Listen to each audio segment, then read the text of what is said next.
अस्सलामुअलैकुम, good morning espresso में खुश आमदीद। मैं हूं अली अनीक सैयद और मैं हूं हिना दिल। उम्मीद है आप खैर खैरियत से होंगे। आज के दिन का अच्छा सा आगाज आपने कर लिया होगा, अगर नहीं किया तो कर लीजिए जनाब, क्योंकि आज है जुम्मा और जुम्मे को कहा जाता है सैयदुल अय्याम। और जुम्मे के रोज ही आपको एक रिमाइंडर मैं देती हूँ, वो ये है कि कसरत से दरूद इब्राहिमी पढ़िएगा, जुम्मे की नमाज का खुसूसी तौर पर एहतमाम कीजिएगा, दुआ मांगिएगा, पूरी उम्मत मुसलमान को उन दुआओं में याद रखिएगा। खुसूसी तौर पर अपने उन पाकिस्तानी बहन भाइयों के लिए भी दुआ मांगिएगा जो इस वक्त सैलाब से मुतासिर हैं, और फ़लस्तीनी बहन भाइयों के लिए भी दुआ आपने ज़रूर मांगनी है। और जनाब कल हमने आपको बहुत सारी खुशखबरियाँ भी सुनाई, बिल्कुल सुनाई थी, और खुशखबरी रही नहीं लेकिन नहीं, जो हार जीत है it's part of the game. तो हम आपको पता चल ही गया होगा कि किसका जिक्र करने जा रहे हैं। टोक्यो में खेले गए जेवलिन इवेंट के बारे में हम बात कर रहे हैं, जिसके फाइनल में अरशद नदीम ने पहली बारी में 82.27 मीटर की थ्रो की, दूसरी बारी में अरशद नदीम से फाउल हुआ, जबकि उन्होंने तीसरी जो बारी थी उसमें 82.75 मीटर की थ्रो की और अरशद नदीम चौथी थ्रो फाउल होने के बाद मेडल की दौड़ से बाहर हो गए। लेकिन कोई बात नहीं, चलता है, क्योंकि वो ये कह रहे हैं कि उन्होंने जो अपना एक्स पर पैगाम जारी किया, उन्होंने कहा कि इंजरी की वजह से उनकी फिटनेस पर असर पड़ा, और जो कि वाकई किसी एथलीट की सेहत पर फर्क पड़ता है जब वो एक इंजरी से रिकवर करता है और दोबारा किसी इवेंट में पार्टिसिपेट करता है। उन्होंने कहा कि आने वाले चैलेंजेस का मुकाबला करने के लिए वो तैयार है। बिल्कुल, और देखिए हम आपसे मायूस नहीं हैं अरशद, हमें पूरा यकीन है आप पर, आप अगले आने वाली चैंपियनशिप में फिर से कमबैक करेंगे। और यही देखना होता है ना कि खिलाड़ी कोशिश कितनी करते हैं। हम अमूमन दीगर खेलों में और खासकर क्रिकेट की अगर बात करें तो देखते हैं कि खिलाड़ी बिल्कुल हाथ छोड़कर बैठे हुए हैं, बिल्कुल कॉन्फिडेंस लूज किया हुआ है। अरशद, आपने कॉन्फिडेंस बिल्कुल लूज नहीं करना, हमारा भी कॉन्फिडेंस आप पर उसी तरह से बहाल है। और दिफाई चैंपियन जो है भारत के नीरज चोपड़ा, उनकी भी बात करें तो वो भी क्वालिफाई नहीं कर पाए हैं। तो जनाब ये थी ताज़ा तरीन अपडेट जेवलिन थ्रोज के हवाले से। इसके साथ साथ अब आगे बढ़ते हुए आपको बताएं कि जो पाकिस्तान बड़ी खबर शामिल करते हैं और उसमें बात करते हैं पाक सऊदी दिफाई मुआहदे की।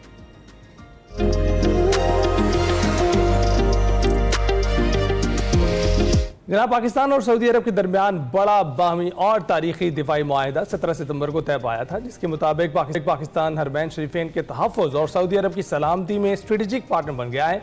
ये मुआहदा दोनों ममालिक की अपनी सलामती को बढ़ाने, खित्ते और दुनिया में सलामती और अमन के हसूल के लिए मुश्तरका अज़्म की अक्कासी करता है, और इसका मकसद दोनों ममालिक के दरमियान दिफाई ताउन को फ़रोग़ देना और किसी भी जारहियत के खिलाफ मुश्तरका दिफा और तहफ़्फ़ुज़ को मजबूत बनाना है। मुआहदे के मुताबिक किसी भी एक मुल्क के खिलाफ किसी भी जारहियत को दोनों मुल्कों के खिलाफ जारहियत तस्वुर किया जाएगा।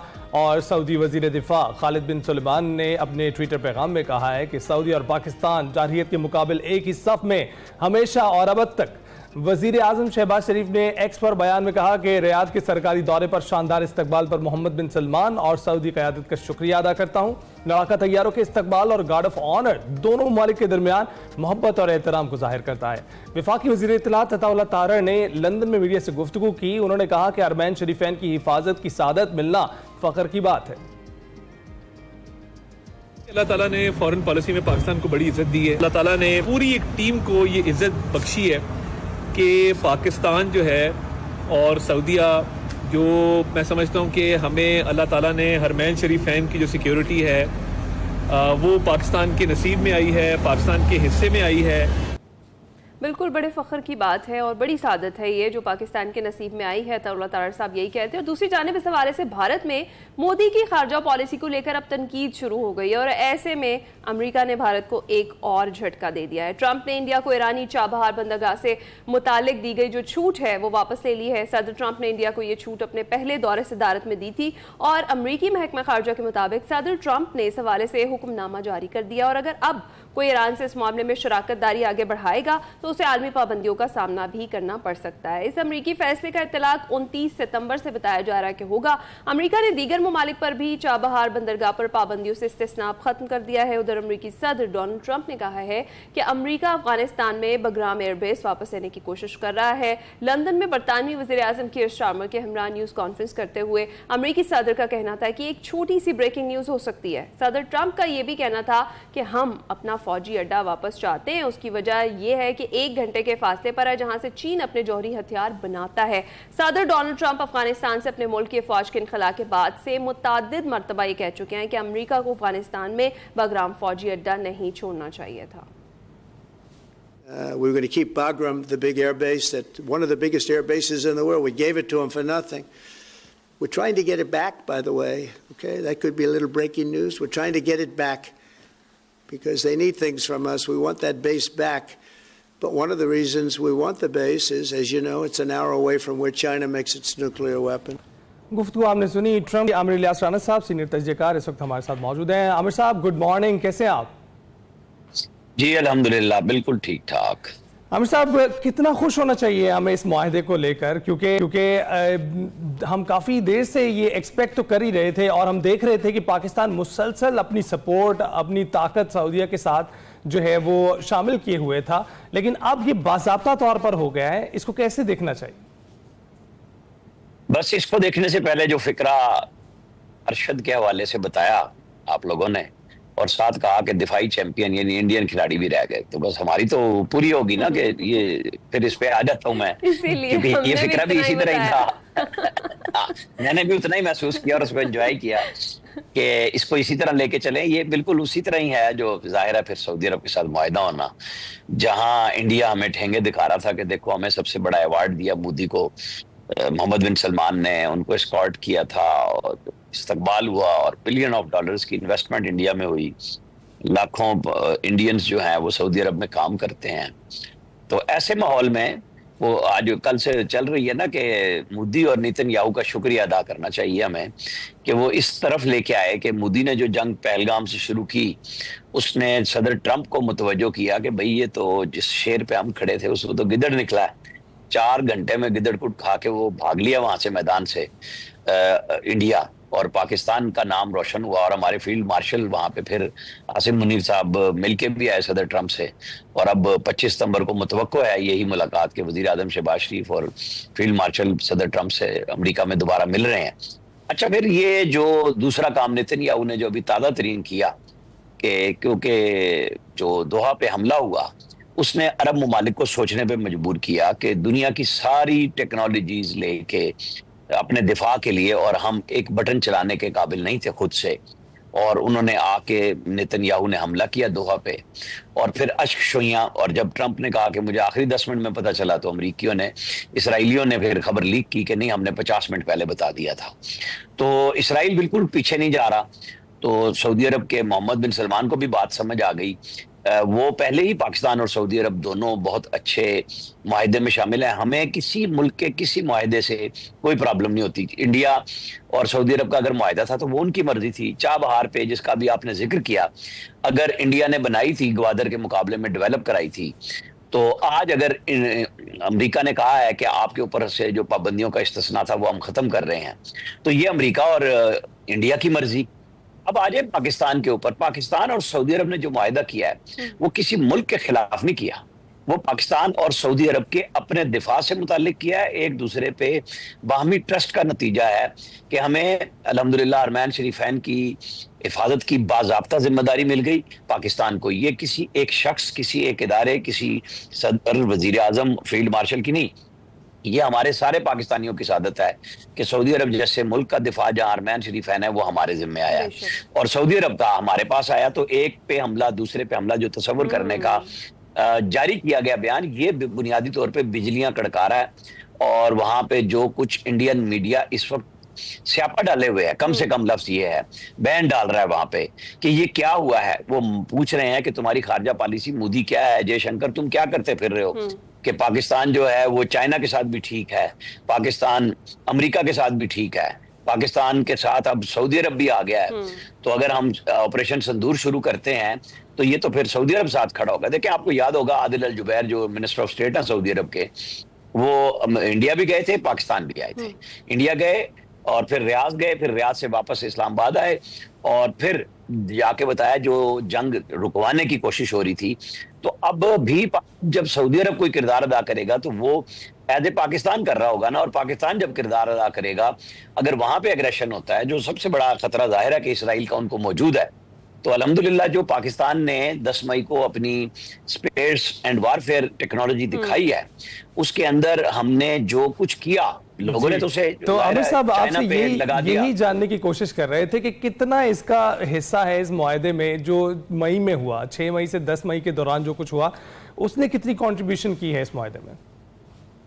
देखिए, जब मैंने 7 बजे परसों ये खबर ब्रेक की कि वजीर आजम शहबाज शरीफ ने सऊदी अरब से फोन करके कहा है कि इस्लामाबाद में चरागा करो, और फिर पता चला कि वो तो कोई मुआहिदा होने जा रहा है हमारा बड़ा अहम नौइयत का, तो मुझे साथ बताया गया और मैंने उस वक्त ये फिक्रा कहा कि आप इंडियन 6-7 तैयारों के गिरने को मत भूलें, ये जो होने जा रहा है ये उससे मुंसलिक है। बिल्कुल। तो ये तो बिल्कुल क्लियर बात है कि पाकिस्तान और सऊदी अरब दोनों बाहमी रिश्तों में जुड़े हुए हैं, मजहब के भी, ताल्लुकात के भी 8 दहाइयों से। लेकिन एटम बम से हमने बनाया, सऊदी अरब के हमारे साथ ताल्लुकात हैं, वो एक सहारा पूरी दुनिया को था। लेकिन ये जो जंग जीती ना, मैं आपको बताऊं, सऊदी अरब समेत पूरी मुस्लिम दुनिया में पाकिस्तान का डंका फिर से बजा। दुनिया भर में जहां डिप्लोमेट्स दूसरे मुसलमान मुल्कों के थे जो हमारे सिफारतकारों से मिलते थे, हम उस वक्त ये चेक कर रहे थे कि बहुत बर्ताव में फर्क आ गया। आप ईरान की मिसाल ले लें, जब हमने ईरान का किया, हमने इंडिया के साथ मुकाबला किया, और अभी तो इसराइल का हमला नहीं हुआ था, वजीर आजम और आर्मी चीफ वहां चले गए ईरान, तो पहली दफा ये हुआ कि एक तवील प्रेस कॉन्फ्रेंस हुई। एक तो टाइम फौरन मिला ईरान से। आप ये समझें कि जो तहजीबें रखते हैं सदियों की ममालिक, उनकी अपनी एक अकड़ भी होती है, वो टाइम देने में, बात करने में। ये नहीं है कि वो कोई हमसे नफरत में थी, उनका एक स्टाइल था। लेकिन वालेहाना मोहब्बत ईरान ने शो की, उन्होंने प्रेस कॉन्फ्रेंस भी की, तवील मुलाकात भी की, और एक मैसेज दिया कि पाकिस्तान और ईरान में कोई फर्क नहीं। फिर ईरान पे हमला हुआ तो ईरान के साथ सऊदी अरब और पाकिस्तान दोनों ने एक जैसा बर्ताव किया। और आज आप देख लें, तशक्कुर के वहां से तराने निकलते हैं, ईरान से वही काम सऊदी अरब से हो रहा था। तो अब एक मुआहिदा, मतलब ये सारी बात जो मैंने घुमा फिरा के सारी बात सुनाई, कि आप इसको इस तनाजुर में देखें कि सबका पाकिस्तान की जो टेक्नोलॉजी थी, जो पाकिस्तान की मुसल्लह अफवाज की, तीनों मुसल्लह अफवाज की सिनर्जी थी, उसको देख के कि भाई ये तो यहाँ से निकले ही नहीं। और इंडियन राफेल भी गिरा दिए, जो हमने उनके ऊपर साइबर अटैक किए, उनके हमने रेडार फिक्स कर दिए कि वो कुछ समझ ही नहीं सके थे। जो आज तक इस जो फ्रांस है उसको समझ नहीं आ रही कि हमारे साथ बना क्या है, कि उनकी टेक्नोलॉजी की मिट्टी पलीत हुई। और चाइना का जाहिर है कि हमारे पास JF थंडर भी था, J-10C भी था, PL-15 मिसाइल थे, और सबके ध्यान में था कि हम तो 150 किलोमीटर तक जा सकते हैं, और हम गए 220 किलोमीटर पे, जहां हमने तैयारे गिराए। तो ये चीजें एतमाद दिलाती हैं। लेकिन इसके अंदर जब चाइना का नाम आया तो पाकिस्तान ने कहीं नहीं कहा कि ये सिर्फ चाइना ने काम करवाया, लेकिन ये सबको पता चल गया कि ये पाकिस्तान की अपनी इंडिजिनस टेक्नोलॉजी थी, जिसने हमारे रेडार 360 पे कर दिए। पाकिस्तान की एयरफोर्स ने, सारी मुसल्लह अफवाज ने मिलकर जो काम सिनर्जी डेवलप की थी, उसने ये दिखाया। तो ये सारे लोग हमारे इस जंग को देखने के लिए, आपको पता है अमरीकी जो कायम मकाम सफीर है यहाँ पे, नाज़िमुल उमूर है खातून, वो सबसे पहले PF हेडक्वार्टर आई थी कि ये कैसे किया। और वो फिर उनको यकीन सबको हो गया कि ये तो पाकिस्तान ने आज खुद किया है। चाइनीज टेक्नोलॉजी को, चाइनीज हमारे दोस्त हैं, टाइम टेस्टेड दोस्त हैं, हमने उसके अंदर मॉडिफिकेशंस की, और चाइना उस पर एतराज नहीं करता। अब आप F-16 में एक पुर्जा नहीं लगा सकते, और वो पुर्जा दे भी नहीं रहे कई सालों से। हमें तो उनकी रिहेबिलिटेशन का मसला आ रहा था। तो पाकिस्तान की जो एयरफोर्स है, जहन में रख लें कि दुनिया की वाहिद एयरफोर्स है जो जंगी जहाज खुद बना रही है। तो ये हमने अजरबैजान को भी दिए, वहां से भी पैसा आया, उसको भी हमने इसी जंग के लिए डेवलपमेंट में लगाया। तो ये वो चीजें हैं जो आपको इस जगह पे लाएंगे, और ये सिर्फ दिफा तक नहीं रहेगा। ये दुरुस्त आप कह रहे हैं कि जो ऑपरेशन बुनियानुल मरसूस था उसका खुसूस तौर पर हाथ है इस मुआहिदे के पीछे, बिल्कुल दुरुस्त बात आप कर रहे हैं। तो ये जो करंट सिचुएशन है खित्ते की, जिसके अंदर जिस तरह का अटैक किया गया पहले इसराइल की जानिब से, और उसके बाद फिर वो जो अरब ममालिक की कॉन्फ्रेंस हुई, ये क्या लग रहा है सर अरब ममालिक को ये फील हो गया है अब कि जो गारंटी स्ट्रॉन्ग किस्म की उनको अमेरिका ने करवाई थी वो अब कहीं ना कहीं कमजोर पड़ रही है, और उन्हें दूसरी तरफ देखना पड़ेगा, और इसी वजह से ये मुआहिदा भी उसमें पहली पेशरफ्त, और आगे चलकर क्या आप देखते हैं कि अरब ममालिक का कोई नेटो तर्ज का इत्तेहाद बन जाए? देखें, जिस दिन 9 सितंबर को हमला हुआ तो मैं उस दिन से कह रहा था कि अरब हमारे इक्तिसादियात संभाल लें, हम उनके दिफा संभाल लेंगे। तो फैसला तो अरब मुल्कों को करना है ना। पाकिस्तान ने तो कहा है कि आप टास्क फोर्स बनाएं, नेटो तर्ज का बनाएं, लेकिन फैसला सारे अरब मुल्क करेंगे। लेकिन पहल सऊदी अरब के साथ हो गई है, तो ये रुकने वाला नहीं है, ये जाएगा कतर तक, कुवैत तक, UAE तक। क्योंकि सऊदी अरब ने जो फैसला किया, UAE तो फौरन पीछे आता है, लेकिन UAE के इसराइल के साथ भी ताल्लुकात हैं। हम फिर बार बार कह रहे हैं कि इसराइल के साथ कोई बहुत बड़ी लड़ाई कतर की भी नहीं थी, लेकिन हमारा मुआहिदा आपस में दिफा का है। नेटो में भी यही माटो है ना कि जी एक पे हमला सब पे हमला। तो अगर पाकिस्तान के साथ बाकी ममालिक पैक्ट करना चाहेंगे तो वो भी इसराइल के खिलाफ नहीं होगा, वो इंडिया के खिलाफ नहीं होगा, वो हमारी जामिया आपस की सिक्योरिटी का होगा, और ये हर मुल्क का हक है। बिल्कुल। से अब वो कहते हैं ना, कतर में तो इतनी जगह नहीं है जितने जहाज खड़े हुए हैं, और वो कोई काम ना आ सके उनके पास अमेरिका का सबसे बड़ा अड्डा मौजूद, सब कुछ है, लेकिन वो तो उनके लिए हजीमत का बाइस बना। अमीर कतर से वजीर आजम शहबाज शरीफ की आप देखें 2 मुलाकातें हुई हैं, एक हमले के दिन पहले गए, फिर कॉन्फ्रेंस में गए। शहबाज शरीफ साहब के ऊपर बहुत ज्यादा तनकीद हुई पीडीएम में महंगाई की वजह से, लेकिन आपको पता है कि फिर जब IMF जो खास तौर पे इमरान खान साहब की वजह से हमारे से सख्त नाराज था, जब वो बिट्रे किया गया था मुआहदे को, कि उन्होंने तेल सस्ता कर दिया जी, गैस सस्ती कर दी और सब कुछ कहा कि पता नहीं मैं क्या कर दूंगा, तो मुआहदा तो IMF का था। फिर बड़ी मुश्किल से IMF की हेड को वो जाके जहां कॉन्फ्रेंस में इकट्ठे हुए, पीछे उनके गए, मनाया। तो ये वो पहली स्किल थी जो शहबाज शरीफ ने शो की, और वो मुस्तकिल बुनियादों पे दुनिया में जहां जा रहे हैं, जहां कॉन्फ्रेंस होती है, वो लोगों के साथ यही डिप्लोमेसी होती है। लोगों ने उसको मजाक बनाया, लेकिन उसके असरात अब नजर आ रहे हैं ना। बिल्कुल, शहबाज शरीफ ने बहुत अच्छी टाइज बनाई और सबके साथ ताल्लुकात बनाए। बिल्कुल, जो आगे अक़वाम मुत्तहिदा का इजलास हो रहा है जिसमें फ्रांस और बरतानिया फलस्तीन को तस्लीम करने जा रहे हैं, वज़ीर आज़म शहबाज शरीफ भी उसमें शिरकत कर रहे हैं और उसमें फलस्तीन और कश्मीर से मुतालिक पाकिस्तान बात करेगा। क्या होने जा रहा है आपके ख्याल में? देखें, उससे पहले ट्रंप के साथ हमारी मुलाकात होने जा रही है, जो इतलात आ रही है 25 को, और 26 को सुबह जब वजीर आजम शहबाज शरीफ जनरल असेंबली में खिताब करेंगे, तो उससे पहले इसराइल के वजीर आजम, अल्फाबेटिकली जो तरतीब मेरे पास आई है, नेतन्याहू की तकरीर है। आपको याद होगा पिछली दफा जब शहबाज शरीफ ने तकरीर की, तो जब वो खत्म हुई तो इसराइल के लोग बात करने आए, तो शहबाज शरीफ अपने वफद के साथ उनका बाइकआउट करके वॉकआउट कर गए थे वहां से, तकरीर से एक जेस्चर दिया गया था। तो ये बिल्कुल आप ना समझे कि इसराइल को जिसने हमारे खिलाफ इंडिया की मदद की, जाहिर है उनके ताल्लुकात हैं, लेकिन वो जंग में उनके साथ शामिल हुए। हम उनके साथ अभी ईरान के ऊपर देख लें या दोहा पे, हमने कोई कमी नहीं छोड़ी पाकिस्तान ने डिप्लोमेसी में जवाब देने में, तो हम वहां पे भी बहुत तकड़े होके आएंगे और भरपूर अंदाज से अपनी बात करेंगे। और बहुत अच्छा होगा कि नेतन्याहू तकरीर कर चुके होंगे और उसके बाद हम जवाब देंगे, तो वो चीजें उसमें शामिल हो जाएंगी। आमिर साहब, बहुत बहुत शुक्रिया, आपने तफसीली तौर पर इस वक्त जो बैनुल-अक़वामी सतह पर सियासी सूरत हाल है उस पर किया, और इसके साथ साथ हमें देखना है कि पाकिस्तान और सऊदीया के माबैन ये जो 17 को मुआहदा हुआ है, इसकी सिग्निफिकेंस बहुत ज़्यादा इस तरह से भी है कि सऊदी अरब और पाकिस्तान तो इसको कदर की निगाह से देख ही रहे हैं, लेकिन सऊदी अरब ने मेक श्योर किया है कि दुनिया को भी नजर आए कि पाकिस्तान के साथ जो ये मुआहदा है, ये एक हल्का मुआहदा नहीं, ये बहुत खास मुआहदा है। उसके लिए उन्होंने पर्पल कारपेट बिछाया, उसके लिए सदर ट्रंप जैसा इस्तकबाल किया गया और फजा में लड़ाका तैयारे भी मौजूद रहे। तो ऐसी सूरत हाल में दुनिया को भी एक पैगाम गया है कि पाकिस्तान और सऊदी अरब जो हाथ मिलाकर एक साथ चल रहे हैं, वो कोई आम बात नहीं। ब्रेक के बाद हाजिर हूं। Welcome back to Espresso. जब कुछ बात क्रिकेट की कर लेते हैं जनाब, एशिया कप का जिक्र करेंगे। तो एशिया कप T20 में श्रीलंका ने अफगानिस्तान को 6 विकेटों से हराकर सुपर 4 मरहले के लिए क्वालिफाई कर लिया। अफगानिस्तान का एशिया कप 2025 में सफर यहीं तमाम हुआ।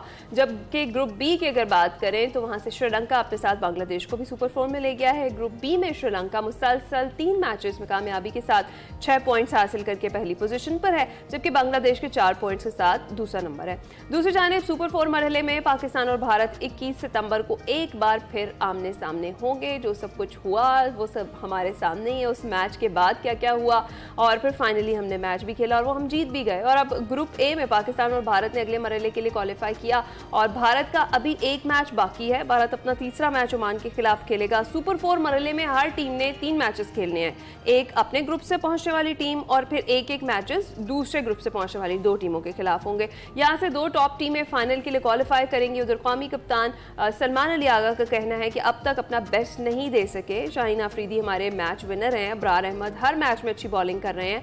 उन्होंने मजीद कहा है कि भारत के खिलाफ सुपर 4 में चैलेंज के लिए वो तैयार हैं। मिडिल ऑर्डर में बैटिंग बेहतर करने की ज़रूरत है। अगर मिडिल ऑर्डर में अच्छी बैटिंग हो तो हम किसी भी टीम के खिलाफ इस स्कोर को 170 तक ले जा सकते हैं। अब सवाल ये है कि क्या पाकिस्तान 21 सितंबर को भारत से का बदला लेगा या नहीं, इस पर हमने बात करनी है। बिल्कुल बात करनी है और सिर्फ मिडिल ऑर्डर की नहीं, टॉप ऑर्डर की भी बात करेंगे। साबिक कप्तान आमिर सुहेल हमारे साथ मौजूद है। Thank you very much. Aamir साहब, ये बताइएगा कि सर ये साइम अयूब जो हैं वो मुसलसल 0 पर आउट हो रहे हैं और अब तो यूं लग रहा है कि शाहीन शाह अफरीदी को ओपनिंग करवा ली जाए तो बेहतर होगा और साइम को शाहीन की जगह पर खिला लेना चाहिए। साइम अयूब की नाकामी की वजह क्या देख रहे हैं आप?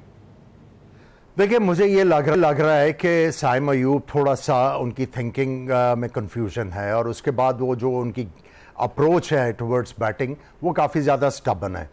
देखिए, कोई भी इवन क्लब क्रिकेटर या कोई भी क्रिकेटर जो है वो इवन छोटे लेवल पे खेल रहा हो तो एक आधी इनिंग्स में जब 0 पे आउट हो जाता है या 2 दफ़ा 0 पे आउट हो जाता है तो उसके माइंड में एक चीज़ आती है कि पहले मैंने रन बनाना है, मैंने जिसको हम क्रिकेटिंग लैंग्वेज में कहते हैं हमने अंडा तोड़ना है। सो मेरा ख्याल है कि ये उनके दिमाग से निकला हुआ है। वो कोशिश करते हैं कि पहले ही ओवर में बगैर देखे कि बॉलर क्या करने की कोशिश कर रहा है, पिच किस तरह बिहेव कर रही है, वो शॉटें मारने के चक्कर में आ जाते हैं और अपनी विकेट्स जो हैं वो थ्रो किए जा रहे हैं। आई थिंक उनको जो समझाने की ज़रूरत है स्पेशली कोच को कि अगर कोई टेक्निकल फ्लॉ आ रहा है या कोई मेंटल ब्लॉक आ रहा है उनकी हेल्प की जाए और उनको थोड़ा सा गेम प्लान जो है वो रिवाइज करके देने की ज़रूरत है। तो I think and I hope कि वो पाकिस्तान के लिए अच्छा करना शुरू कर देंगे। ठीक है। अच्छा सर, ये है कि पाकिस्तान ने जो यूएई के खिलाफ बैटिंग ऑर्डर चेंज किया, फ़खर को तीसरे नंबर पर खिलाया, कप्तान सलमान अली आगा भी कोई खास कारकर्दगी नहीं दिखा सके, क्या ओपनिंग में साहिबजादा फरहान और फ़खर जमान को खिलाना चाहिए आपके ख्याल में? देखिए, मैं ये समझता हूँ कि फ़खर जमान को आपने बहुत डिफरेंट नंबर्स पे खिलाया है। अब चूंकि वो नंबर 3 के ऊपर थोड़ा सा सेटल नज़र आ रहे हैं तो मेरा ख्याल है अब और ज़्यादा टिंकर करने की ज़रूरत नहीं है। साइम अयूब आपके लिए विकेटें जो है वो हासिल कर रहे हैं, वो काफ़ी ज़्यादा इफ़ेक्टिव बॉलर हैं दुबई जैसी कंडीशंस में। तो मैं समझता हूँ कि उनको जो गेम प्लान थोड़ा सा रिवाइज करने की देने की ज़रूरत है और हमें होप करना चाहिए कि साइम अयूब जो है अपनी गलतियों से सीख के आएंगे और पाकिस्तान के लिए अच्छा करेंगे। रोज़ रोज़ जब आप बैटिंग ऑर्डर चेंज करेंगे तो प्लेयर्स जो हैं वो अनकंफर्टेबल हो जाते हैं और अगर आप साइम अयूब को चेंज करने की बात कर रहे हैं तो किस नंबर पे खिलाएंगे? मेरा ख्याल है अब ज़्यादा टिंकर करने की ज़रूरत नहीं है क्योंकि आगे जाके हर मैच आपके लिए इंपॉर्टेंट होगा। बिल्कुल ठीक। लेकिन आमिर साहब, आपने की बात की, बैट्समैन की बात की, लेकिन ऑलराउंडर्स भी जो है कोई खास कारकर्दगी तो दिखा नहीं रहे हैं। मिडिल ऑर्डर की बात होती है, फ़हीम अशरफ, मोहम्मद नवाज, खुशदिल शाह, क्यों परफॉर्म नहीं कर रहे ये सब? देखिए, जहाँ तक नवाज और फ़हीम की बात है, इन्होंने छोटी छोटी जो है कॉन्ट्रीब्यूशंस की है और बड़ी टाइमली जो कॉन्ट्रीब्यूशंस की हैं, लेकिन जब मुश्किल मैच आए हैं तो आप जो है उनका यूसेज नहीं कर रहे सही तरीके से।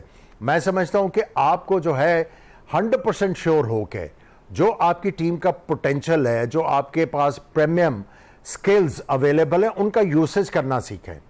अगर आप रोज़ रोज़ जो है वो टीम में चेंजेस करेंगे तो जो नया आने वाला है वो भी कॉन्फिडेंस से नहीं खेल पाएगा, वो भी ये सोचेगा अगर मेरे से कुछ ना हुआ तो मैं भी ड्रॉप हो जाऊंगा। सो आई थिंक फैसले जो हैं वो सोच समझ के करने की ज़रूरत है और जो सबसे इंपॉर्टेंट चीज़ है टैलेंट का यूटिलाइजेशन और टैलेंट के साथ कोऑर्डिनेशन कि आपको टीम में क्यों लाया जा रहा है, आपसे क्या जो है हम उम्मीदें रखे हुए हैं। तो ये अगर कोऑर्डिनेशन होगी तो आपको मेरा ख्याल है रिजल्ट थोड़े से बेहतर नज़र आने की उम्मीद होगी।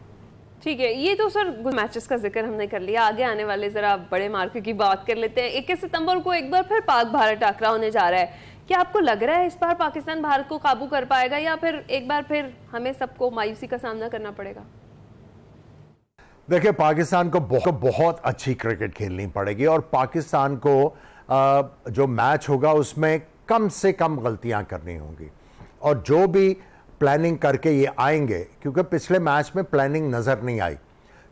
अगर ये प्लानिंग सही करके आते हैं, हर इंडिविजुअल प्लेयर के खिलाफ इनके पास एक अच्छा प्लान होता है और उसको एग्जीक्यूट अच्छे तरीके से करते हैं, तो मैं समझता हूँ मुकाबला तो कर सकते हैं, लेकिन मैं फिर कहूँगा इनको एक्स्ट्रा ऑर्डिनरी क्रिकेट खेलनी पड़ेगी और साथ दवाओं की भी ज़रूरत होगी।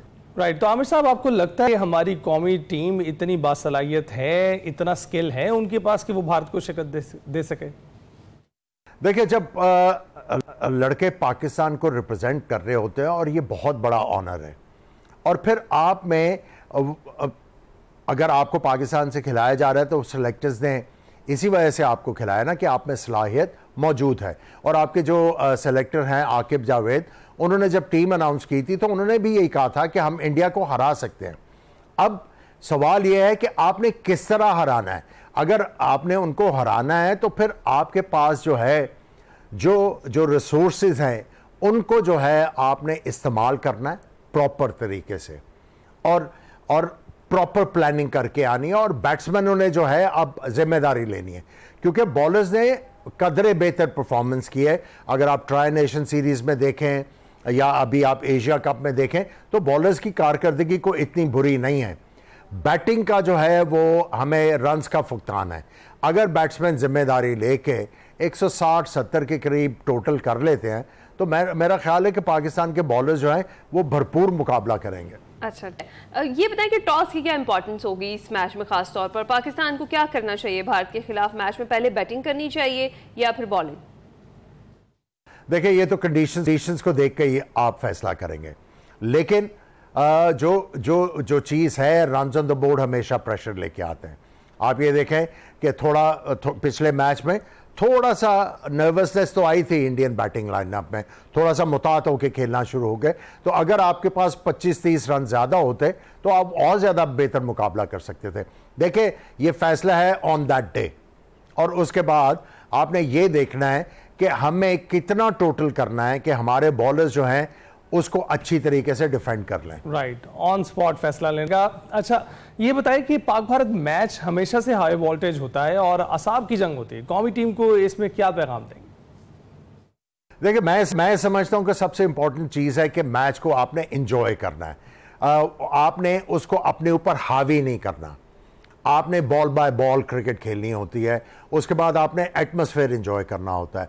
जो आसान तरीक़ेकार है कहना, तो आई थिंक लोग कहते हैं कि it's easier said than done, लेकिन जो मेरा अपना एक्सपीरियंस है वो ये है कि आप एक गेम खेलते हो, उसके बाद आप अपना दिमाग जो है किसी और तरफ ले जाते हो।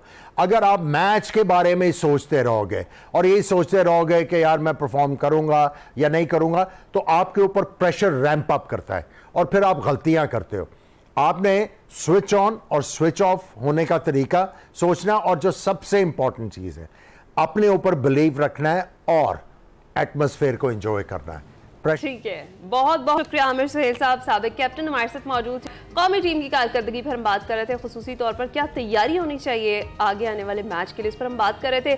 21 सितंबर को हार का बदला लेना ही पड़ेगा भाई। हमारी टीम की, हमारी दुआएं तो आपके साथ ही हैं, लेकिन आप भी थोड़ा सा परफॉर्म करें ना, हमारा भी दिल रख लें। और हम जो क्रिकेट शायकीन है कितनी बेसब्री से इंतजार कर रहे होते हैं। शौक होगा इंडियन टीम के लिए अगर हम उनको शिकस्त दे पाए, हमें किसी मायूसी का सामना ना करना पड़े। तो शाहीनों, लड़ जाओ, डट जाओ और कर दिखाओ। हम जाएंगे ब्रेक पर, आपका ही मत जाएगा।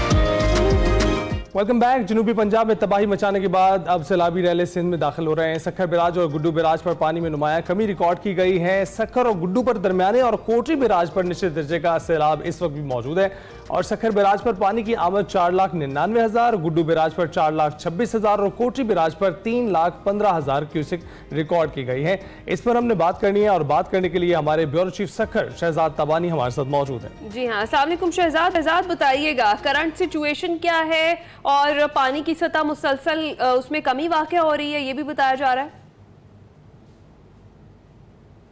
सैलाबी सूरत हाल की जिस तरीके से हम बात करते आते हैं और सुबह सुबह अपने नाजरीन को हम अपडेट्स देते हैं, अब जो है सूरत हाल ये है कि सक्खर और गुड्डू बैराज पर जिस तरीके से हम जिक्र करते आए कि ऊंचे दर्जे का सैलाब था, तो वो सैलाब जो है 24 घंटों के दौरान दोबारा कम हुआ है और दरमियाने दर्जे का इस वक्त रिकॉर्ड किया गया है सक्खर बैराज पर भी और गुड्डू बैराज पर भी। इसके अलावा कोटरी बैराज पर जो है पानी 15,000 क्यूसेक बढ़ा है, 3,15,000 क्यूसेक पानी की आमद जो है वह रिकॉर्ड की गई है। कंट्रोल रूम सक्खर बैराज के मुताबिक अब जो डाउन स्ट्रीम की तरफ मामला जा रहा है, पानी की सतह जो है वहां पर बुलंद हो रही है।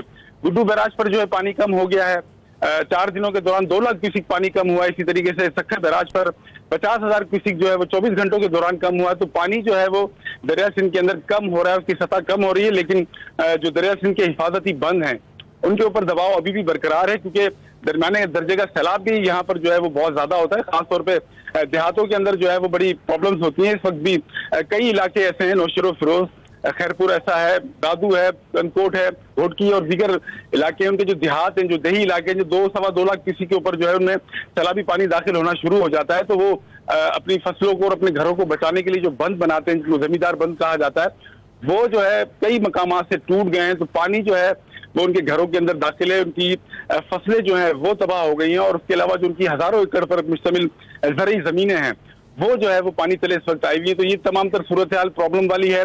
और उसके अलावा जो जिस तरीके से नकल मकानी वाला सिलसिला था सैलाब मुतासिर की, तो अब जो बोट्स हैं प्राइवेट वो जो है मनमाने किराए वसूल कर रहे हैं, तो उनके लिए दोबारा एक मुश्किल वाला सिलसिला शुरू हो गया है।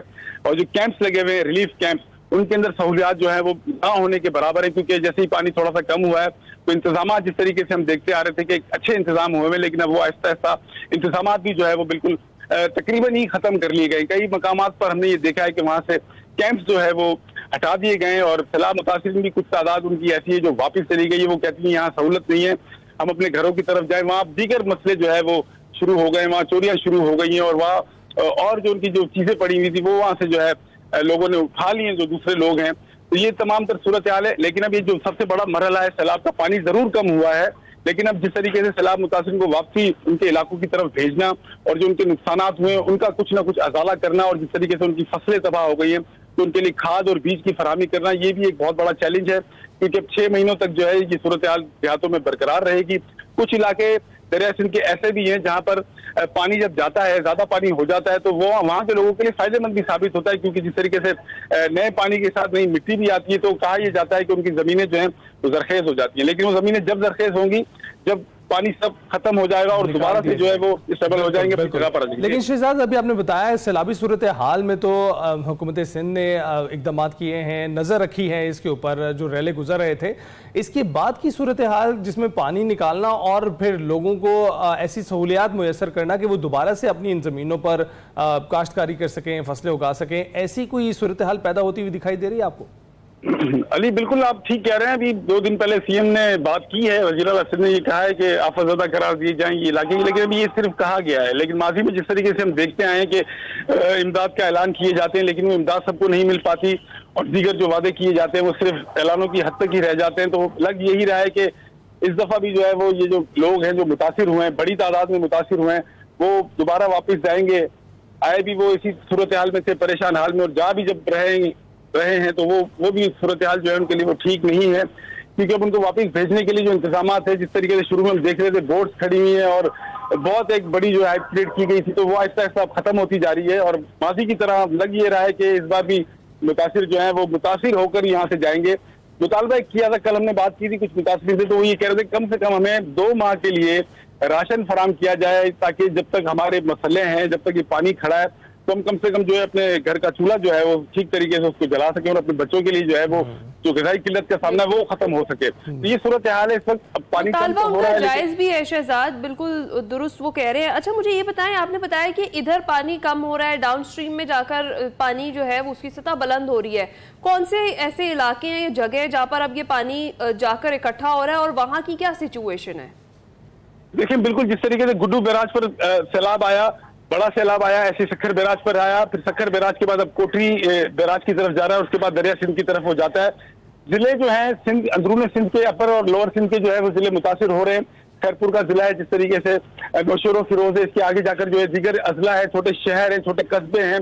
इस वक्त जो है सैकड़ों बस्तियां पानी तले आई हुई है। तो कहा यह जा रहा है कि 7 से 8 दिन अभी मजीद लगेंगे ज्यादा पानी पहुंचने में कोटरी बैराज पर। बहुत बहुत शुक्रिया शहजाद, बहुत बहुत शुक्रिया, आपने सारी सूरत हाल से अपडेट किया है। इस वक्त सिंध में सैलाबी रैले गुजर रहे हैं, तो वहाँ के जो इकदाम हैं उनसे आपको आगाह किया, हुकूमती जो इकदाम हैं और दावे हैं वो उनसे आपको आगाह किया, और वो लोग जो वहाँ पर कच्चे के इलाकों में मुकीम हैं उनसे जो गुजारिश की गई थी कि वो अपने इलाके छोड़ दें, अब पानी की सतह कम होने लगी है, तो उम्मीद करते हैं कि जल्द उनको अपने घरों को लौटने को मिल जाएगा। ब्रेक के बाद हासिल। Welcome back. सेगमेंट मेरा पाकिस्तान शामिल करते हैं। आज उफैरा फैज हमें वॉल्टन रेलवे एकेडमी लाहौर का दौरा करवा रही हैं, देखते हैं।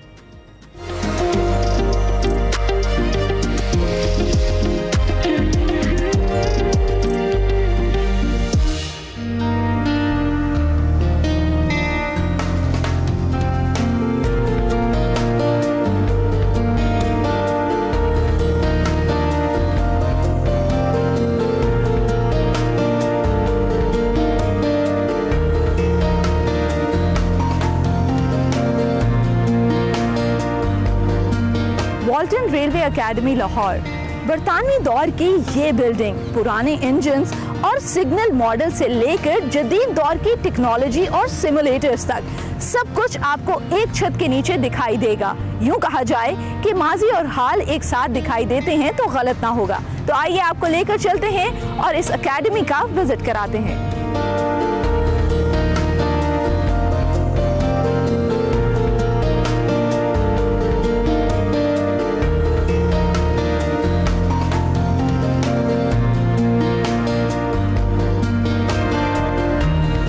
इस वक्त मैं क्लास नंबर 6 में मौजूद हूँ। वॉल्टन रेलवे एकेडमी में इस वक्त क्लास दी जा रही है। हमारे साथ यहाँ पर सर मौजूद हैं। सर अस्सलाम वालेकुम। सर मुझे ये बताएं कि पाकिस्तान रेलवे एकेडमी का जब भी जिक्र होता है तो ये जानना बड़ा ज़रूरी है कि यहाँ पे किस किस तरह के कोर्सेज कराए जाते हैं। अच्छा, ये स्टेशन मास्टर और गार्ड्स आपके सामने मौजूद हैं।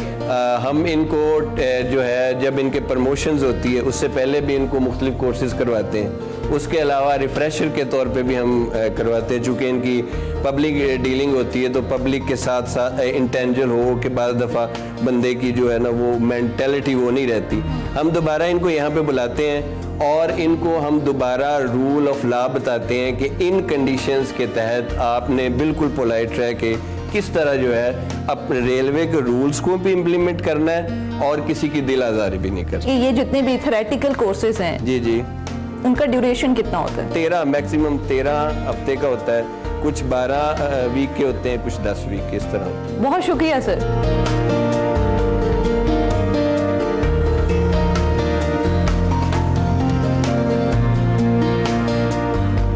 इस वक्त हमारे साथ हमदान नज़ीर साहब मौजूद हैं, joint director Pakistan railway. Sir अस्सलाम वालेकुम। वालेकुम सलाम। सबसे पहले तो मैं आपसे ये जानना चाहूँगी कि ये एकेडमी पाकिस्तान रेलवे में क्या किरदार अदा करती है? हम बेसिकली रेलवेज़ में इस एरिया में वाहिद इंस्टीट्यूट हैं जो ट्रेन करता है लोगों को, और हमारे पास जो है वो लोअर कार्डर से भी लोग और ऑफिसर से भी कार्डर से भी लोग आते हैं ट्रेनिंग के लिए।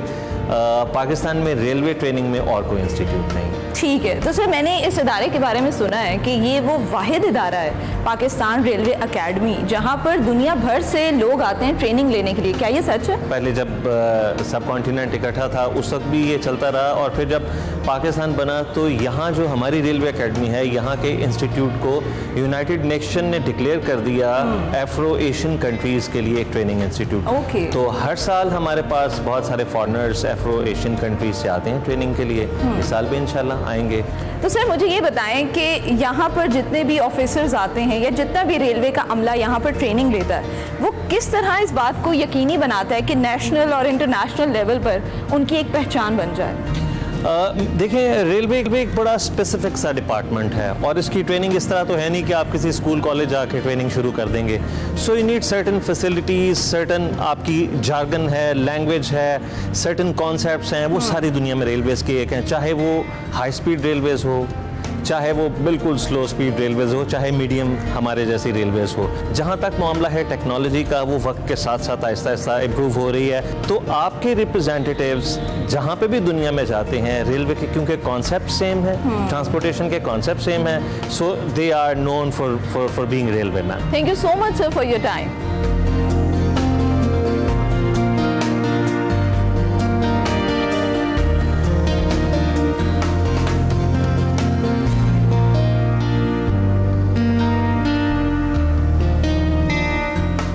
इस वक्त हमारे साथ तालिब फरीदी साहब मौजूद हैं, नुमाइंदा एक्सप्रेस न्यूज़। सर अस्सलाम वालेकुम। वालेकुम सलाम। लायलपुर से लाहौर तक का ये जो सफ़र है इसमें क्या कुछ छुपा है? देखिए, पहले अंग्रेज़ दौर में लायलपुर को इसलिए किया गया था कि मेन हब वो था। ठीक है, वहाँ पे इंडस्ट्री थी और जंक्शन था, अब भी है।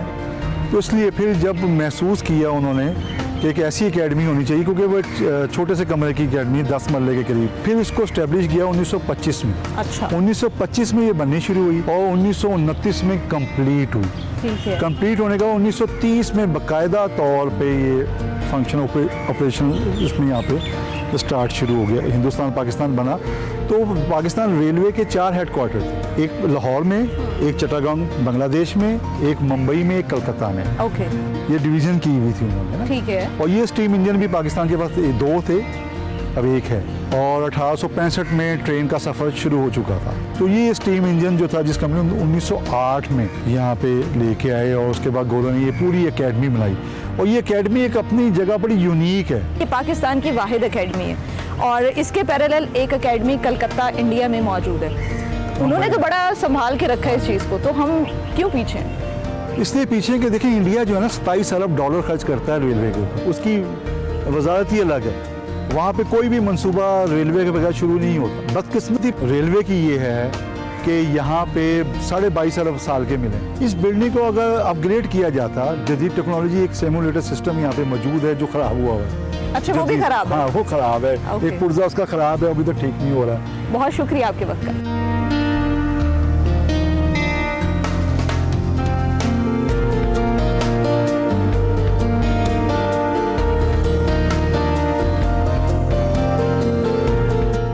इस वक्त हम रेलवे वॉल्टन एकेडमी के मॉडल क्लास में मौजूद हैं। यहाँ पर मेरे पीछे आप लोग देख सकते हैं कि डिफरेंट तरह के मॉडल्स लगाए गए हैं। बेसिकली इस रूम में आपको ये बताया जाता है और सिखाया जाता है कि पाकिस्तान रेलवे का निज़ाम जो पूरे पाकिस्तान में फैला हुआ है वो किस तरीके से काम करता है, क्या क्या टेक्निकलिटीज़ हैं, क्या क्या चीज़ें हैं जिनके थ्रू रेलगाड़ी अपने स्टेशन तक पहुँचती है। तो आइए आपको लेकर चलते हैं और आपको दिखाते हैं कि ये निज़ाम काम कैसे करता है।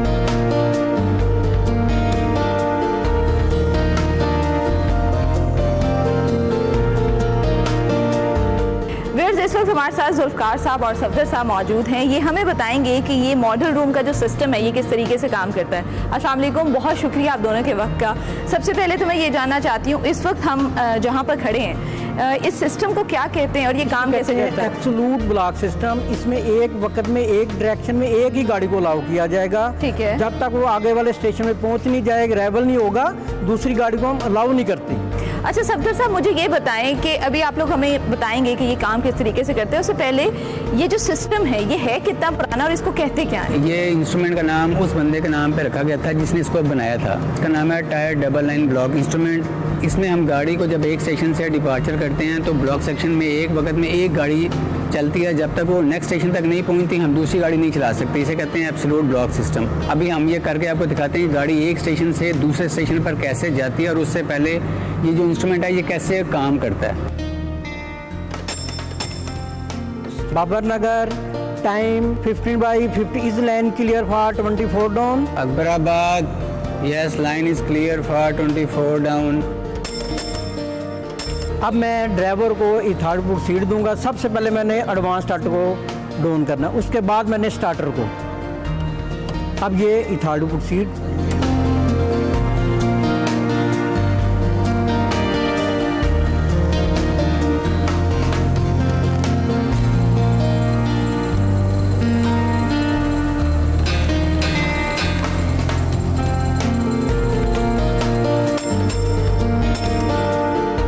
बाबर नगर 24 down, departure right time. Viewers, इस वक्त हमने आपको दिखाया एब्सोल्यूट ब्लॉक सिस्टम जो है वो किस तरीके से काम करता है। बेसिकली इसमें होता ये है कि एक वक्त में एक ट्रेन एक स्टेशन से दूसरे स्टेशन की तरफ जाती है। तो अब मुझे ये बताएं हम नेक्स्ट किस सिस्टम की तरफ मूव करेंगे? ऑटो ब्लॉक सिस्टम की तरफ जाएंगे। उसमें दो स्टेशनों के दरमियान ज़्यादा गाड़ियों को अलाउ किया जाता है। चलें सर।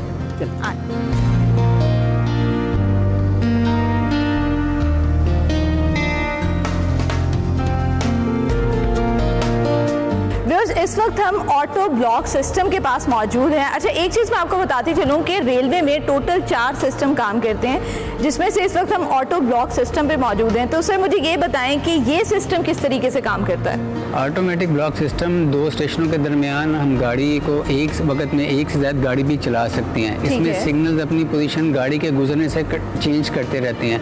इसे कहते हैं ऑटोमेटिक ब्लॉक सिस्टम। इसमें हमारे ब्लॉक्स क्लियर होते जाते हैं तो सिग्नल अपनी पोजीशन ऑटोमेटिकली चेंज करते रहते हैं। ग्रीन होते हैं, फिर उसके बाद रेड, येलो, फिर ग्रीन, इस तरह वो अपनी पोजीशन चेंज करते रहते हैं। जैसे जैसे गाड़ी आगे चलती जाती है सिग्नल पीछे अपनी पोजीशन चेंज करता रहता है। अच्छा, मुझे बताएं ये जो ब्लॉक है इसकी कुल लंबाई कितनी होती है? मतलब एक सिग्नल से दूसरे सिग्नल का फासला जो दरमियान है वो 4 किलोमीटर है। इसे एक ब्लॉक सेक्शन कहते हैं हम। ठीक है, तो अब हम आपको दिखाते हैं कि ये सिस्टम काम कैसे करता है। अभी आप ये देखें, हमारा ये सिग्नल का एस्पेक्ट येलो है।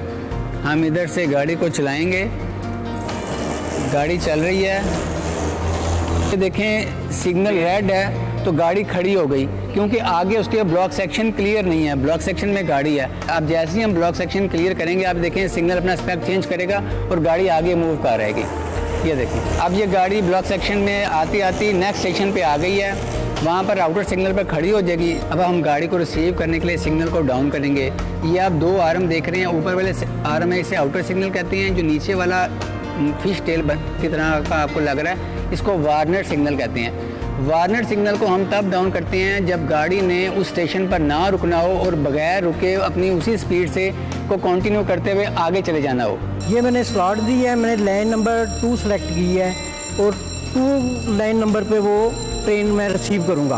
आउटर और होम 2 सिग्नल गाड़ी को स्टेशन पर रिसीव कर रहे हैं। सबसे पहले मैंने पॉइंट को सेट और लॉक किया है मेन लाइन के लिए, होम और आउटर।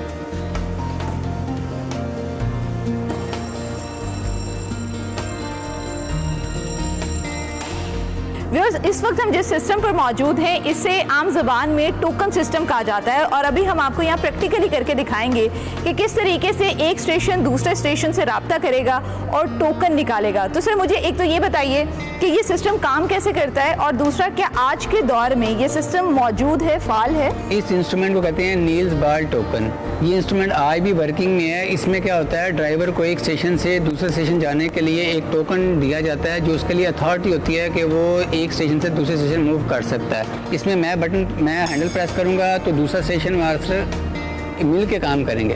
अभी आप देखें वो प्रेस करेंगे तो मैं अपना हैंडल जो है वो घुमा कर कमिंग की तरफ कर लूँगा।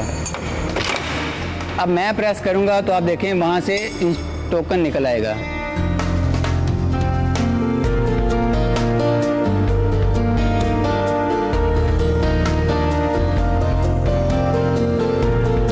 ये ड्राइवर को हम देंगे तो वो इस तरीके कार से पिक करके लेके जाएगा।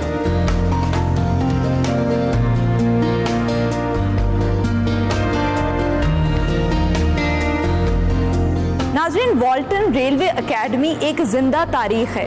यहाँ मौजूद हर चीज़ हमें इस चीज़ की याद दिलाती है कि पाकिस्तान रेलवे का ये बेहतरीन सफ़र कैसे शुरू हुआ।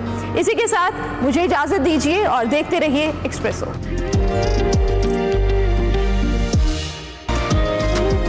Welcome back. Segment mind matters की बारी है। वकार अहमद मलिक आज बात कर रहे हैं मारूफ फोटोग्राफर नदीम खावर से और बात हो रही है कैलाश पर। क्या गुफ्तगू हो रही है, देखते हैं।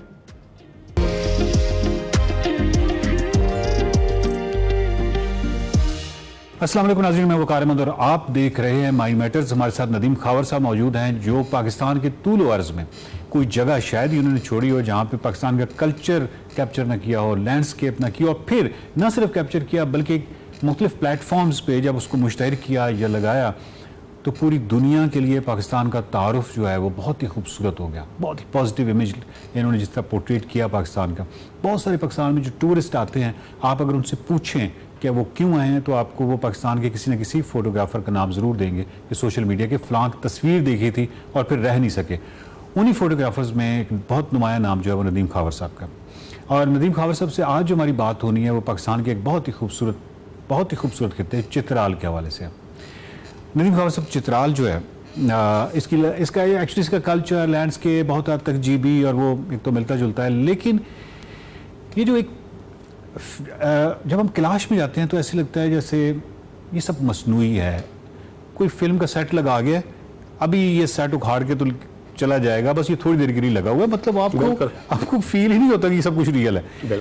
तो डेफिनेटली एज अ फोटोग्राफर आप कैसे हो सकता है कि आपको उस चीज़ ने फैसिनेट ना किया हो, तो उसके बारे में बताइए।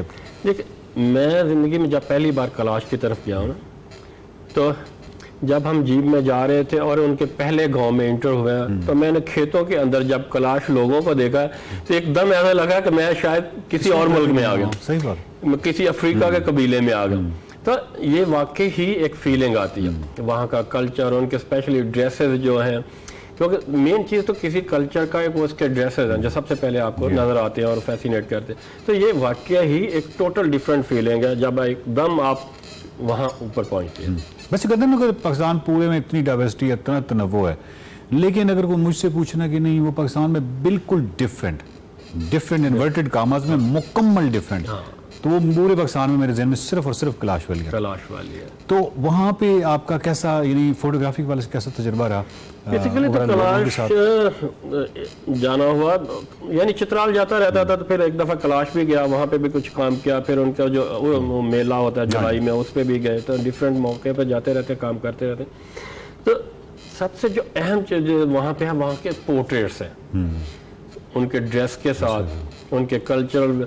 फॉर एग्जांपल अभी इसमें एक पोर्ट्रेट है जो आप देखेंगे, मुझे भी खुद नहीं पता था कि ये क्या क्लिप, जब मैंने उसको ब्लो करके देखा तो वो अंगूर अपने खेतों से शायद आ रही थी, तो अंगूरों का एक टहनी जो खोशा होता है पूरा वो हाथ में पकड़ा हुआ है, एक हाथ से उसने अपने बालों की लाट पकड़ी हुई है। एक ऐसा खूबसूरत पोर्ट्रेट था जिसमें जो उसके बाद मैंने बहुत सारे पोर्ट्रेट्स किए हैं, काम किया, लेकिन उस पोर्ट्रेट ने मुझे बहुत ज्यादा। अच्छा, वहाँ पे आपने ये देखा कि लोग बड़े तंग होते हैं, जो कैलाश के लोग हैं बहुत तंग होते हैं बेचारे तस्वीरों के हवाले से। टूरिस्ट इतने ज्यादा हो जाते हैं कि मेरे ख्याल में उतने ज्यादा वो खुद नहीं होते जितने टूरिस्ट उस वक्त होते हैं। और फिर कुछ जो टूरिस्ट है वो ये केयर नहीं करते कि हम उनके जो मजहबी रसूम आते हैं उनके अंदर इंटरफेयर कर रहे होते हैं। जैसे वो उनका डांस जो है वो एक मजहब का पार्ट है। हाँ जी। तो हम उसके अंदर घुसने की कोशिश करते हैं, वो जो उनका एक स्पेशल प्लेस बनी होती है, हम अंदर चले जाते हैं तो फिर वो डिस्टर्ब भी होते हैं और बुरा भी महसूस करते हैं।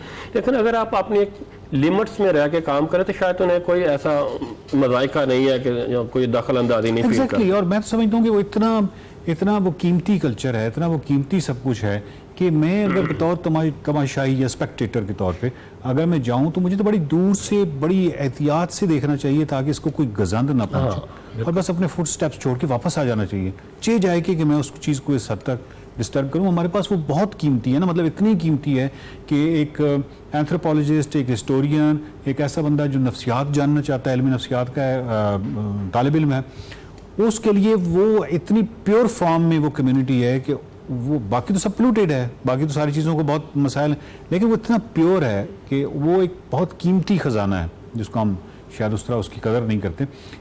ओवरऑल जो चित्राल में मस्तूज है या ये जो अपर चित्राल है, लासपुर वगैरह है, इस साइड पे भी आप गए? जी बिल्कुल, मैं 2 दफ़ा जो है मोटर बाइक पे, यानी इधर से हम लाहौर से गए हैं तो चित्राल से होते हुए वो ऊपर से क्रॉस करके शंदूर को, तो फिर वहाँ से हुंजा की तरफ उतरे हैं।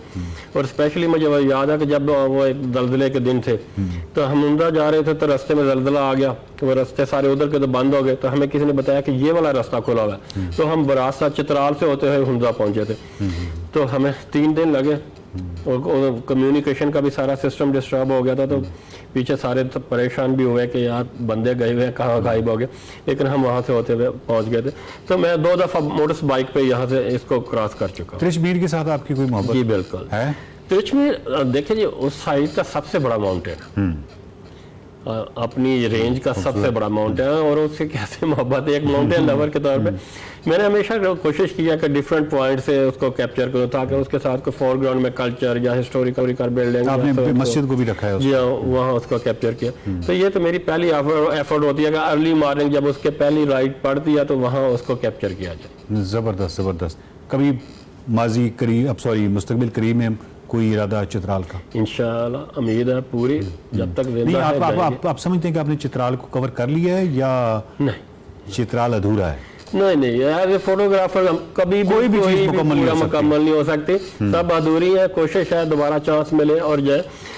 मैं जब गया था 2014-15 में, मैंने जब इनका एक फेस्टिवल कवर किया था, तो एक फोटो मेरा था जो इनके लड़कियों का ग्रुप डांस था, तो वो फोटो मेरा गेटी इमेज पे पड़ा था। तो फिर गेटी इमेज से वहाँ से बीबीसी ने लेके उनसे बाय करते हैं सारी बात, तो अपने उसी पेज पे जो उनका जैसे नेशनल ज्योग्राफिक लगाता है तो वहाँ पे लिखा कि पाकिस्तान की बेस्ट प्लेस टू विजिट, तो वो बड़ा एक लंबा अरसा वो भी वहाँ पे चलता रहा, वो जो ग्रुप फोटो था उनका, ये लाद में देखे फिर सारा उन्होंने कि ये एक पुरअमन एरिया है जहाँ पे आप जाए और इसको एंजॉय करें, इस कल्चर को। बहुत शुक्रिया नदीम खावर साहब, मैं एज ए पाकिस्तानी सिटीज़न आपका बेहद शुक्रगुजार हूँ, क्योंकि जब आपकी कोई तस्वीर नेशनल ज्योग्राफिक पे लगती है, बीबीसी पे लगती है, दुनिया देखती है, फिर वो दुनिया इस खोज में निकलती है कि ये कौन सा मुल्क है, और फिर उनका पाकिस्तान से एक तारुफ होता है, और जब वो पाकिस्तान आते हैं तो मैं, क्योंकि आपको मालूम है कि हुंजा में 2 साल होटल चलाता रहा, और फिर जितने फॉरनर से मैं मिला, वो जो आपकी तस्वीरें देख के या खूबसूरतियाँ देख के पाकिस्तान आए थे,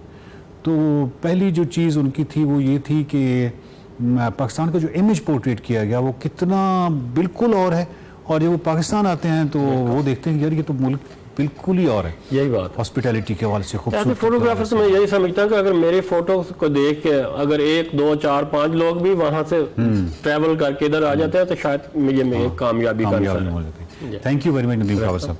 नाज़रीन, नदीम खावर उनकी फ़ोटोग्राफी के हवाले से अमर्स किए, और सिर्फ आपको ये बताना था कि कोई भी फ़ोटोग्राफ़र, कोई भी आर्टिस्ट, कोई पेंटर है, वो इवन अफसाने निगार, कोई भी जहत आर्ट की जो है वो इतनी आसान नहीं होती।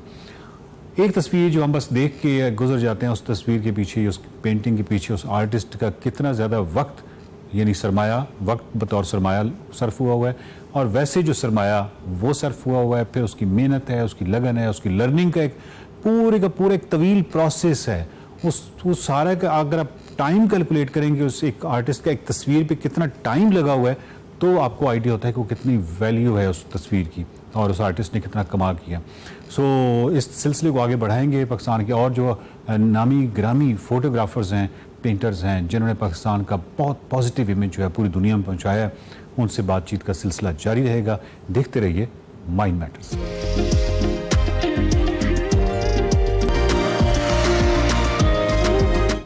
Welcome back to Expresso ji. अब जिस टॉपिक पर हम बात करने जा रहे हैं वो बहुत ज़्यादा इंपॉर्टेंट भी है और ख़ास तौर पर इस पर डिस्कशन करने की टाइमिंग बहुत ज़्यादा इंपॉर्टेंट है, क्योंकि इस वैक्सीन के हवाले से अभी बात चल रही है और बहुत सारी बच्चियों को स्कूल्स में ये वैक्सीन लगाई जा रही है। अगर हम बात करें ज़रा इसकी डिटेल्स में, तो हज़ारों सालों पर मुहित है जी, इंसानी तारीख में कुछ ऐसी बीमारियाँ ऐसी भी रही हैं जो नस्ल इंसानी के वजूद पर भी सवालिया निशान बनकर उभरी हैं। इन बीमारियों में कैंसर आज भी सबसे ज़्यादा भयानक और ख़तरनाक है, मगर फिर मेडिकल साइंस ने ये साबित किया कि अंधेरों में भी चिराग जलाए जा सकते हैं। इन्हीं चिरागों में से एक है HPV वैक्सीन या ह्यूमन पेपिलोमा वायरस की जो वैक्सीन है। ये वैक्सीन बिलखुसूस खवातीन की जिंदगी और सेहत की हिफाजत के लिए आज की साइंसी दुनिया में बड़ी अजीम कामयाबी है।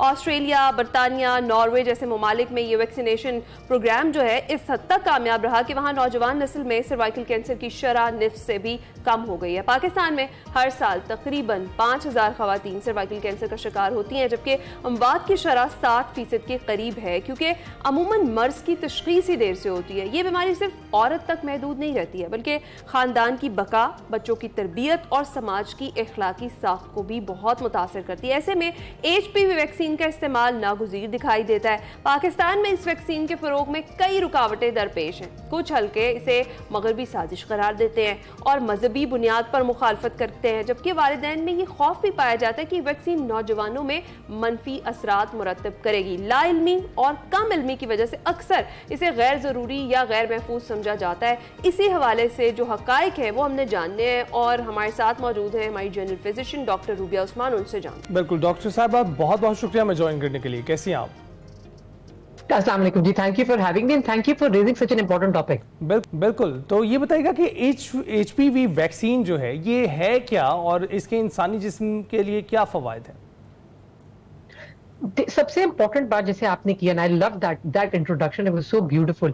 ये चीज नई नहीं है। I think the biggest misconception and miss information जो फैल रही है वो ये कि ये कोई नई वैक्सीन आई है और अभी कोई मतलब किसी साजिश के जरिए आई है और इसके अल्टीरियर मोटिव्स हैं। ऐसा हरगिज कुछ नहीं है। अगर आप लोगों को याद हो, some of your viewers might remember 2006 में एक बहुत बड़ी ब्रेकिंग न्यूज आई थी कि दुनिया ने और जिंदगी में साइंटिस्ट ने पहली बार एक कैंसर की वैक्सीन इजाद कर लिया। उस वक्त बहुत से लोग आके हमारे से पूछते थे कि ले पर्सन्स पूछते थे आके, जी कैंसर की कोई वैक्सीन है, कैंसर की कोई वैक्सीन है, और अक्सर लोगों को ये पता नहीं होता था इसकी डिटेल्स क्या है। तो वो यही कैंसर की वैक्सीन थी। ये एक वाहिद कैंसर है, सर्वाइकल कैंसर, जो एक वायरल जिसकी प्रीडिस्पोजिशन है, यानी कि एक वायरस इसको कॉज करता है। As a result of that, we have been able to make this breakthrough. अब 2006 will nearly be 20 years in the next year or so.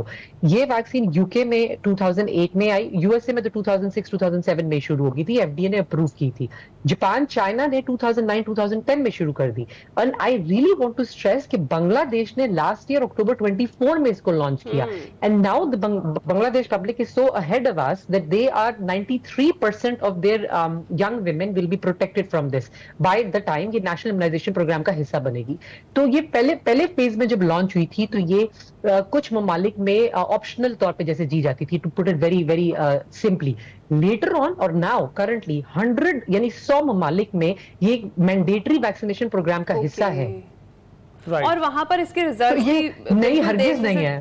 अच्छा, इसके जो रिजल्ट्स हैं वो देखने से ताल्लुक रखते हैं, क्योंकि जो रिसर्च बताती है कि इसके नताइज क्या निकले इस वैक्सीन के, जब से जिस भी कंट्री में ये यूज हो रही है उसके बाद से। अच्छा, हमारे यहाँ डॉक्टर साहिबा एक मैथ है, एक अलग ही साइंस है, वो ये है कि जब तक बीमारी ना हो जाए तो उससे पहले क्यों वैक्सीन लगाई जाए। तो ये जरा क्लियर करें कि बीमारी से पहले वैक्सीन लगाना कितना सूदमंद होता है, और खास तौर पर ये HPV वैक्सीन जो है ये किस तरह से असर करती है, और जो एज इसके लिए कहा गया 9 से 14 साल की जो बच्चियां जिन्हें ये लगाई जा रही है, तो ये कितना इंपॉर्टेंट है कि इसी एज ड्यूरेशन में इन्हें ये वैक्सीन जो है वो लगाई जाए। तो I will go in reverse. The reason for picking the age, जो सारे बहुत परेशान है कि जी इतने छोटे बच्चों को क्यों लगा रहे हैं. Pakistan is one of the countries in the world जिसमें यंग मैरिजेस यानी कि बच्चों की शादी अब 15 साल की उम्र में जो होती है उसकी परसेंटेज बहुत हाई है. Nearly 7% of our children are married 15 साल की उम्र में. तो that is a very high percentage. So the sexual exposure is occurring at a very young age. और फिर हमने आगे चल के ये देखा कि इन्हीं बच्चियों में 15 से 30 साल की उम्र में ये जानलेवा कैंसर जो है फिर आता है. And as a result of that we started targeting this particular age group. अगर आप लोगों को बहुत खफगी है, मैं हर पेशेंट को हर जो मेरे से सवाल पूछता है उनको ये कहती हूँ कि आप डॉक्टर की बात भी ना माने. आपके पास इंटरनेट वाला फोन है, आपके पास कुछ शऊर है, आप इस चीज को बैठ के पढ़ें, इसकी तहकीक पढ़ें. It's easy to watch videos and listen to comments and arguments rather than read something. Reading में ये होता है कि आपका अपना दिमाग उसको क्वेश्चन करेगा, फिर आप उसके बारे में और सवाल पूछे, और फिर जब आप खुद रिसर्च कर लें तो फिर आके अपने डॉक्टर से इसके बारे में बात करें तो आपके सवालों की नौयत भी मुख्तलिफ होगी. दूसरी चीज ये कि हमने ये देखें, एक वैक्सीन जो 20 साल से है और आपकी 12, इंग्लैंड में फॉर इंस्टेंस 12 से 14 ग्रेड 8 में ये लगती है. तो दैट गोज टू शो कि वो वाली जनरेशन अब 20 साल बड़ी हो गई उम्र में. तो अगर ये आपको 12 साल की उम्र में लगी तो आप 32 के अब है, यानी कि आपको 20 साल हो गई ये वैक्सीन लगाए हुए. So we saw a significant decline in young age of cervical cancer. बहुत हद तक 270 मिलियन जैब्स लग चुके हैं इस दुनिया में. तो ये ऐसी चीज नहीं है जो आप एक्सपेरिमेंटल तौर पे लाई जा रही है. And the vaccine that we are getting, मैं ये भी क्लैरिफाई कर दूं, is a Chinese made vaccine. तो जब ये वैक्सीन बनी सबसे पहले यूएसए ने बनाई, that was a quadrivalent vaccine. फिर उसकी बाइवेलेंट यानी डिफरेंट वर्जन्स आई और मोर सोफिस्टिकेटेड वर्जन्स भी आई. इंडिया ने इसकी सिंगल डोज वर्जन इजाद की थी. China also went and made a single dose version. So the point being कि हर मुल्क इस चीज को स्टडी कर रहा है. आपके मुल्क में ये वैक्सीन या आ सकती है, either you invent it or any country, or you buy it, or you get it donated. So these are the three modes of getting this kind of health care. चीज है ना कि जब कोई चीज यहाँ ताखीर से पहुंचती है तो उसके लिए उसके अगेंस्ट जो है वो बातें शुरू हो जाती हैं. जो करंट मुहिम इस वक्त जारी है HPV वैक्सीन की हमारे मुल्क में भी, ये इकदाम कितना अच्छा है और इसमें सबको पार्टिसिपेट करना चाहिए. खासतौर पर जो पेरेंट्स हैं उनके लिए आप क्या कहना चाहेंगी? आप इस चीज के बारे में घबराएं नहीं. आपके फिजिशियंस, आपके जनरल फिजिशियंस, आपके डॉक्टर सिर्फ इसीलिए मौजूद हैं कि आपकी प्रॉब्लम्स को क्लैरिफाई करें. But I will also say कि आपके अपने पास शऊर है, आपके अपने पास इंटरनेट एक्सेस है, एक मोबाइल फोन है जो आप 24/7 जिसके साथ लगे हुए हैं. तो आप इस चीज की खुद रिसर्च करें, खुद तहकीक करें कि बांग्लादेश में इसका सक्सेस रेट कितना अच्छा क्यों था.